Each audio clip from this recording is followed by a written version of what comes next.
Okay, let's come back to the United States for a minute. Randy Quarles, the vice chair of the Fed, responsible for banking supervision, testified. First day of testimony was yesterday. Let's go over some of the issues really that are pending right now in Washington, and particularly before the Congress in terms of bank regulation. We've talked before about where we are. Let's start with stress tests. Stress tests are really the cornerstone of the financial reforms in 2008, 9, and 10.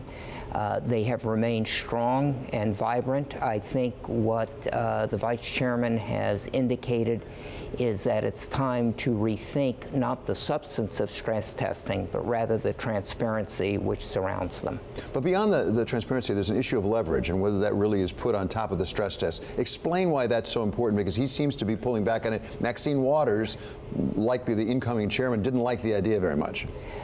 Well, the problem is that it's actually not the mandatory capital ratios, which is the basis for capital restraints on bank holding companies. It really is the stress test, because the stress is very severe. So if you assume that you take the regular capital ratios, put a further requirement on top of them, and then stress all of that, it would result inevitably in higher ratios than exist today. But does the Federal Reserve, does Randy Quarles essentially have the power to do that without respect to what Congress does? Oh, absolutely. There is broad power in the Federal Reserve. So it looks like, and is it your anticipation that that will be changed? I'm not sure it will be. I think there is a widespread view that the U.S. banking system is very well capitalized today, and there is no need for any significant incremental change. What has happened over the past few months is that the Federal Reserve has made a key distinction between the so-called G-SIBs, the globally significant important banks, and everyone else. And the requirements for those 8 G-SIBs will remain high, but I don't believe there's a need to go beyond where they are today. Another aspect that was discussed is the Volcker Rule. A lot of discussion about that. We had Jeb Henserling on actually just yesterday, the outgoing chair, saying we have to change the Volcker Rule. Where are we with the Volcker Rule? Are they moving forward to simplify it, if not water it down? I don't think it's going to be watered down.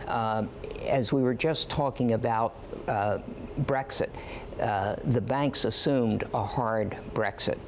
Hard exit. So, likewise with the Volcker Rule, they have really gotten out of proprietary trading, which was the real issue.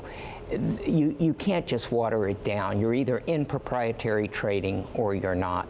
And nothing that has been proposed would provide a path for reentry into proprietary trading. Another thing that we talk about, and I talked again with Michael Corbett about yesterday, was possible regulation of the non-banks, because increasingly there's private credit that's stepping in. You have some of the large asset managers and things doing things that banks used to do. Now, what Mike said yesterday was he's part of the Federal Advisory Board, and he says, we've been watching it, it doesn't look like that big a problem. Is that your sense, that we're not on the brink of regulating the non-banks? I don't see any real push to regulate the non-bank lenders at this point, primarily because they have individually and even collectively such a small share of the market. There just doesn't seem to be a need to stifle innovation.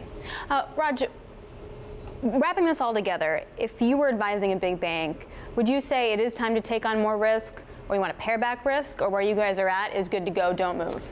I would say it's pretty much good to go, but I also don't think it's going to be totally optional for the banks. I don't think the regulatory system is prepared to provide the access to greater risk than exists today.